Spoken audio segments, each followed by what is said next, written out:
Hola, ¿cómo están? Espero que estén bien. Con este video comenzamos el estudio de lo que es el error de truncamiento. El error de truncamiento es un tipo de error que se presenta en varias situaciones. En algunas de las situaciones en las que se presenta se puede acotar.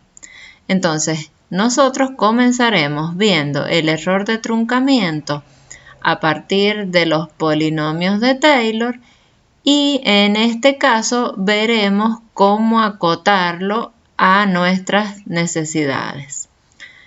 Entonces, comenzamos. ¿Qué es el error de truncamiento? El error de truncamiento es la diferencia entre el resultado exacto o B sub t y el valor aproximado o B sub a. Siempre cuando hablamos de diferencia, recordemos que vamos a hablar de diferencia en valor absoluto. Por más que no lo mencionemos, es en valor absoluto. El B sub a, en este caso, no es como en el caso de error de redondeo, un valor que viene de una representación, sino el B sub a es un resultado que fue hallado por la aplicación de un método numérico iterativo o por la aplicación de una formulación matemática aproximada en lugar de la formulación matemática exacta para lo que nosotros estemos calculando. En lo que sigue, como ya les anticipé, nosotros vamos a estudiar el error de truncamiento que se da cuando se quiere aproximar una función dada por polinomios de Taylor. Pero no hay que olvidarse que el error de truncamiento lo vamos a ver a lo largo de toda la asignatura cada vez que nosotros estudiemos métodos iterativos.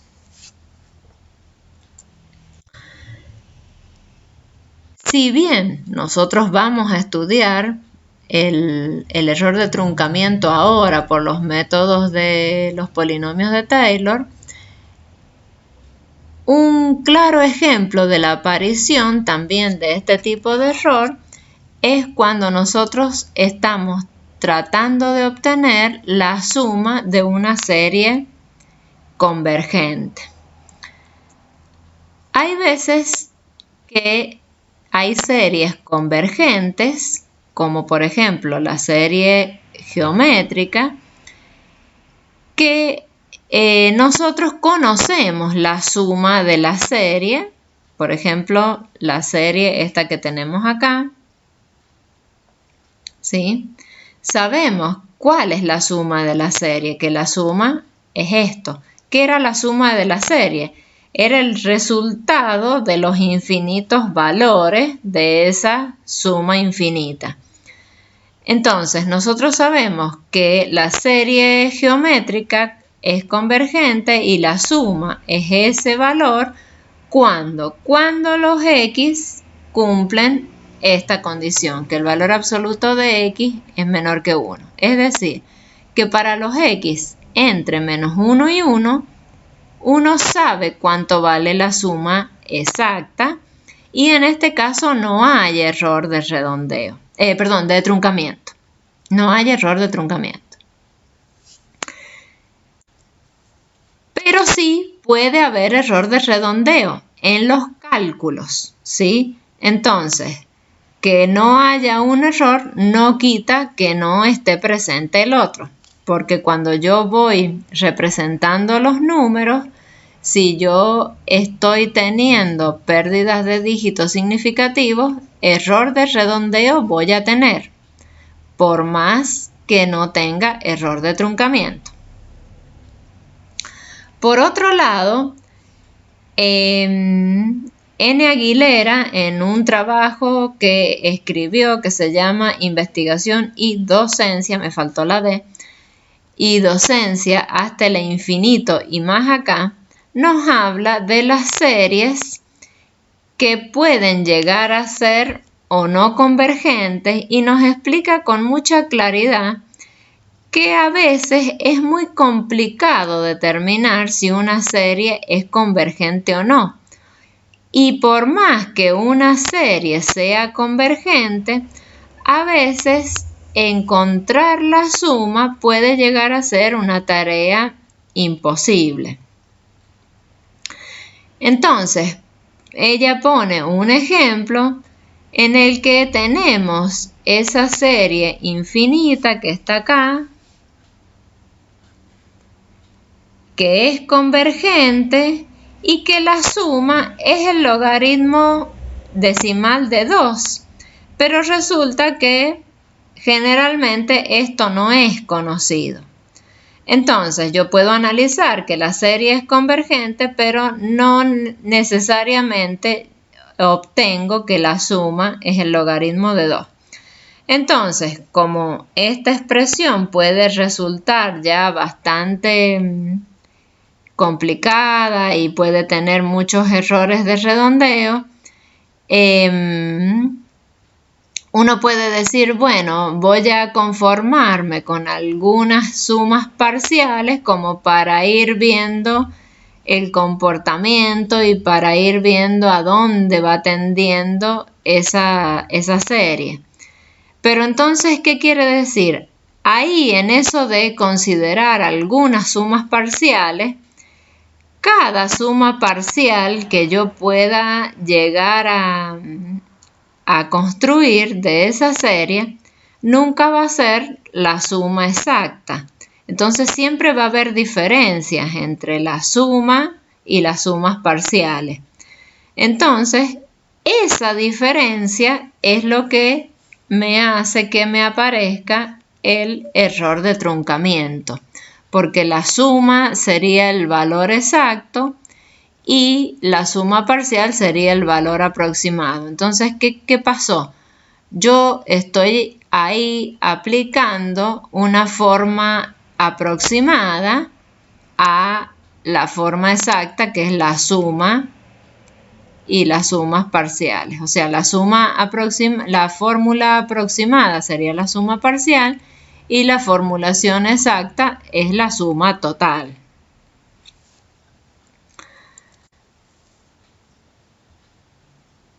Entonces, al haber diferencia, tenemos error de truncamiento.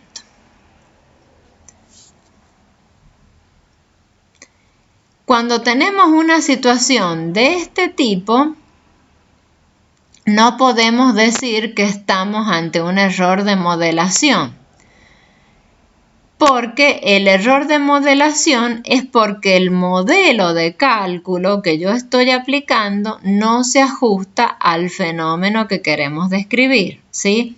Entonces, a tener mucho cuidado con estos tipos de errores y con la bibliografía que puede llegar uno a consultar, porque hay muchos apuntes en internet que la verdad que confunden todos estos términos. Entonces, por ejemplo, el error de truncamiento es muy común que lo confundan con el error de redondeo por corte. ¿Por qué? Porque truncar quiere decir cortar. Entonces, usan el sinónimo truncar o usan el verbo truncar como sinónimo de las dos situaciones y llegan a la confusión. Entonces, como yo les dije recién, puede haber de redondeo por corte y no haber error de truncamiento. Entonces, hay que tener mucho cuidado con eso. Entonces, por eso nosotros en esta asignatura hemos decidido llamarles a los dos errores de forma distinta. el error de redondeo por representación por corte es el error de redondeo por corte. Y el error de truncamiento es este en el que yo corto un proceso iterativo, corto un proceso de cálculo, mientras que en el otro yo lo que estoy cortando es la mantiza de los números cuando los voy a representar. Entonces son dos errores totalmente distintos, son dos conceptos totalmente distintos. Entonces, a tener mucho cuidado a la hora de consultar bibliografías en internet porque confunden estas dos situaciones. Y muchas veces también lo encasillan al error de truncamiento como error de modelación, cuando no es cierto esta situación. Entonces, aparte de esto de las series, nosotros vamos a estudiar a fondo el error de truncamiento por los polinomios de Taylor. Entonces, ¿cómo vamos a hacer este estudio? Este estudio vamos a partir del concepto de que si yo tengo una función no polinómica, ¿sí? Una función que no es un polinomio, pero que es infinitamente derivable en un entorno de un valor de x, de un x igual a a. ¿Y qué es lo que es un entorno? Un entorno de a sería un intervalito abierto cercano, de valores cercanos a la. Entonces yo, para esos valores cercanos a la, voy a poder aproximar la función por polinomios. Ya vamos a ver cómo va a ser esto y ya vamos a ver las gráficas para entender. Yo lo que tengo que recordar es que un entorno de A va a ser un intervalo abierto que contiene el A. Entonces, si yo tengo una función que va de reales en reales, no polinómica, o sea que no es un polinomio, pero que es infinitamente derivable en un entorno de un x igual a a, ¿qué vamos a decir? Vamos a decir entonces que f puede ser aproximada por polinomios de Taylor que imitan el comportamiento de la f en ese entorno. Y esto hay que tenerlo en cuenta porque esta estrategia de la aproximación polinomial es frecuentemente empleada para simplificar la tarea cuando la expresión que define a la f es muy complicada de trabajar, ¿sí? Entonces, pueden tener situaciones en que la función con la que ustedes tienen que trabajar tiene una formulación muy estrambótica, una expresión muy estrambótica, llena de cocientes y el x arriba y el x abajo en varios lugares. Entonces, cuando yo tengo una situación así, es conveniente echar mano a esto de la aproximación por polinomios de Taylor.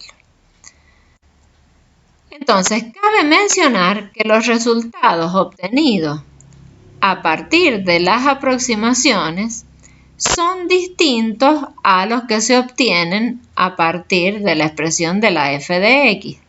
Entonces, como los resultados son distintos, ¿qué es lo que aparece aquí?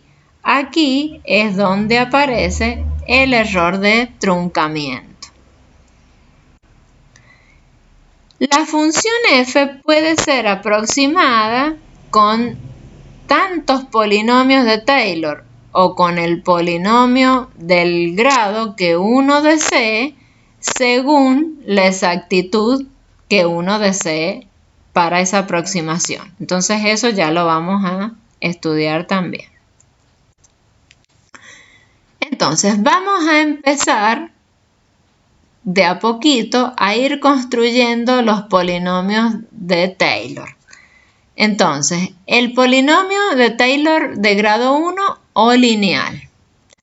Entonces, Vamos a recordar que un polinomio es una función que toma valores en los reales, o sea, cuyo dominio en los reales y el codominio en los reales. O sea, que yo tomo un x de acá, un x real, y yo tomo un x de acá.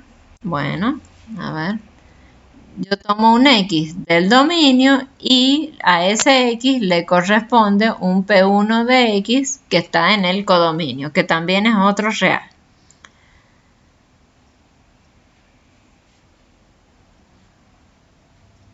Y a esto le podemos llamar un i. Entonces, el P1 es un polinomio de grado 1 si la expresión que define a P1 de x tiene esta forma: a sub 0 más a sub 1 por x. A sub 0 y a sub 1 son los coeficientes que determinan el polinomio, pero para que sea de grado 1, el coeficiente a sub 1 tiene que ser distinto de 0. Entonces, para que este polinomio P sub 1 aproxime a una función f cualquiera, en las condiciones que vimos recién, en un entorno de x igual a a, se tienen que cumplir algunas condiciones. ¿Cuáles serán? Que el polinomio evaluado en a coincida con la función f evaluada en a. Entonces, por eso el a es el que va a determinar cómo es el polinomio. Aparte de que la función y el polinomio coincidan en a, ¿qué vamos a necesitar?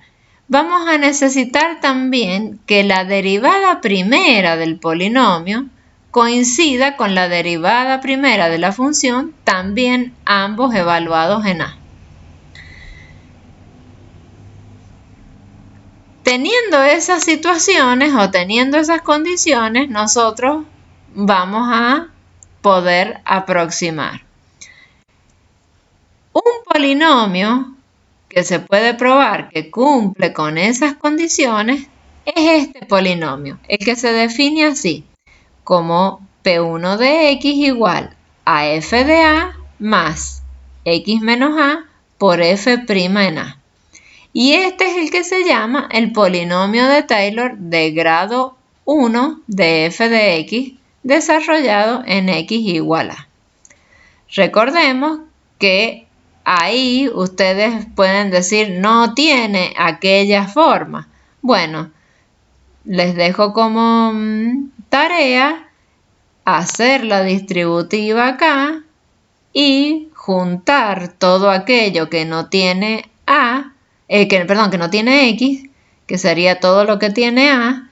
Eso va a conformar el a sub 0 más f' en a por x, que va a ser el a sub 1, ¿sí?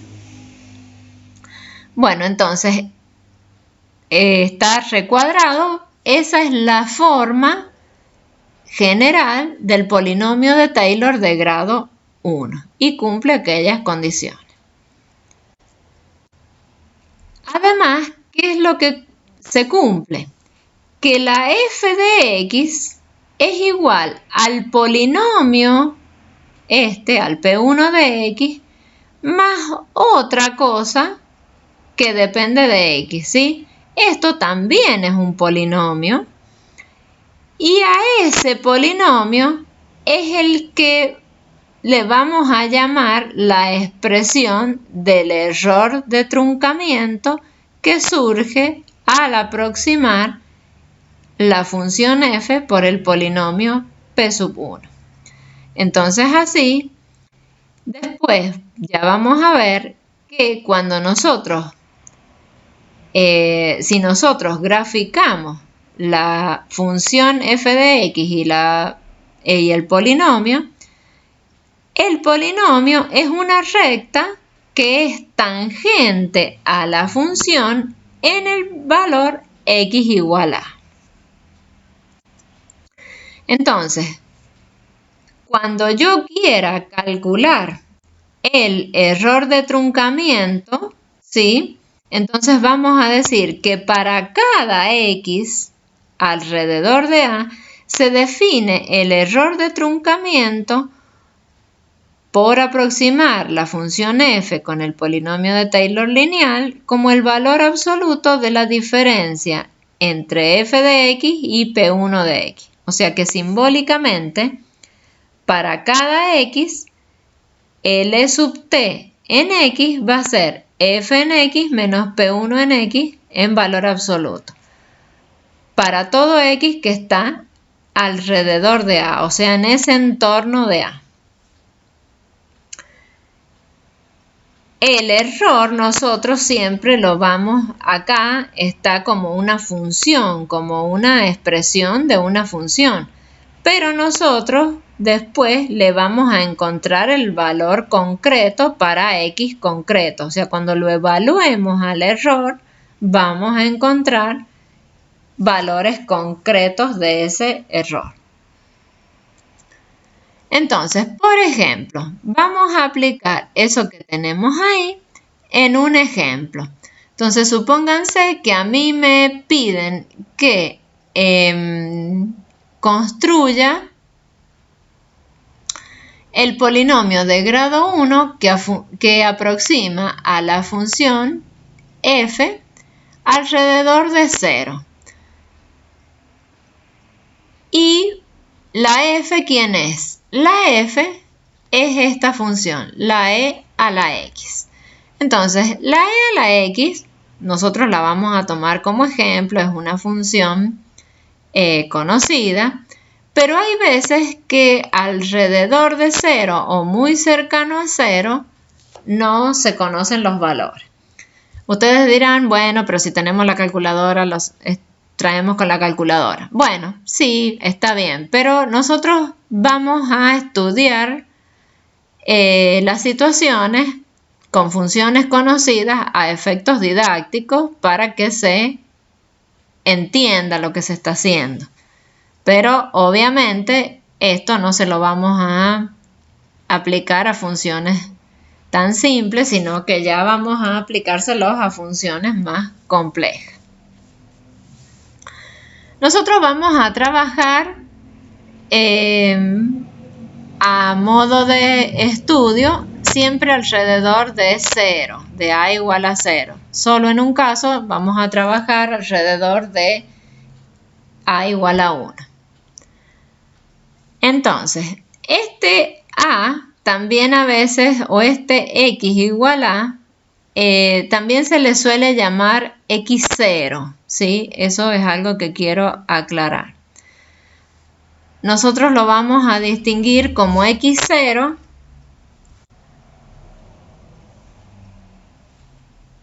porque después, a ver, ¿dónde más sale? Si bien en el apunte no está, está así, pero vamos a ponerle x0 igual a. Bien. Entonces, tenemos que construir ese polinomio. Entonces yo digo, voy a decir, el P1 de X, yo sé que es de la forma f en A más X menos A por f' en A. O sea que yo tengo que conocer esos dos valores. O sea que el polinomio de X se construye a través de evaluaciones de la f, pero solamente en ese valor a, que para nosotros es 0. Entonces, la f de x es e a la x. La f' de x, ¿quién es? Es e a la x también. O sea que f en a, ¿qué va a ser? Va a ser f en 0 y va a ser e a la 0, que es 1. Lo mismo hago con la f' en a. Va a ser f' en 0 y en este caso va a ser e a la 0 y va a ser 1. O sea que nuestro P1 de X, ¿qué va a quedar? Va a quedar 1. O sea, a ver, espérense, vamos a escribir esto. Esto va a ser f en 0 por, más x, porque el a es 0, así que va a ser más x por f' en 0. Entonces ahora directamente completamos eso. Entonces me va a quedar 1 más x por 1, que nos va a quedar x. O sea que ese es nuestro polinomio de Taylor de grado 1. Entonces este es el polinomio de Taylor de grado 1 para f de x igual a e a la x. Entonces, la función e a la x va a ser P1 de x más L sub t, donde L sub t es el error de truncamiento. Más adelante ya vamos a ver cuál es la expresión de este E sub t de x. Por ahora lo dejemos así. Entonces, si nosotros graficamos ambas funciones, en este caso se puede graficar y se puede ver. Entonces, en esta gráfica, esta es la gráfica de e a la x. Y esta es la recta, que es la gráfica del polinomio. Entonces, si yo tomo x igual a 0, fíjense, el entorno donde la gráfica es más, las dos gráficas más coinciden, ¿dónde sería? Entre menos 0,5 y 0,5, porque ya a medida que nosotros nos vamos alejando del 0, ¿qué va pasando? Las gráficas se van separando. Entonces, yo puedo decir, bueno, ahí, digamos, tomo un intervalito abierto que contiene el 0 y ustedes se fijan que para todos estos x que están acá, ¿qué pasa con las funciones? Son casi la misma, ¿sí? Es muy poca la diferencia que hay entre una gráfica y otra. Y a medida que yo me voy yendo de ese entornito, si al entorno lo voy haciendo más grande, el error va aumentando. Entonces, si yo ya tomo un entorno bien grandecito, digamos, más grande, ¿qué va a pasar? Fíjense acá en x igual 1. En x igual 1, si yo subo de x igual 1 y de ahí voy a el eje y, este valor que tengo ahí es el p sub 1 evaluado en 1. Si yo voy desde 1 hasta la gráfica de e a la x y de ahí voy al eje y, esto que yo tengo ahí es e a la 1. Entonces, ¿qué pasa? La diferencia entre estos dos valores, o sea, el e elevado a la 1 menos el polinomio evaluado en 1, esa diferencia que hay ahí es lo que tendríamos nosotros como, no sé si se ve bien, es el error de truncamiento evaluado en 1, ¿sí? Entonces, han salido muy chiquitas las letritas, pero esa diferencia es el E sub t evaluado en 1, que uno puede mirarlo aquí. Uno puede decir, bueno, como esto que está aquí es lo mismo que está aquí, eso es L1. Entonces, fíjense, acá el error, o sea, la diferencia es más chica, acá es más chica, es más chica, es más chica, y aquí hay una zona en que las curvas son casi igual, la curva con la recta, casi coinciden. Entonces, ahí es donde yo tengo que fijarme que cuanto más cercano del cero esté, siempre van a ser más parecidas las curvas. ¿Qué es lo que yo trato de hacer? Yo trato de imitar la función f con los polinomios de Taylor, ¿sí? Bien, entonces, esto es la situación que se desprende del polinomio de Taylor de grado 1 o lineal. En el video que sigue veremos qué es lo que pasa con el polinomio de grado 2 y en general ya lo extenderemos a los polinomios de grado n. Así que los espero en el próximo video.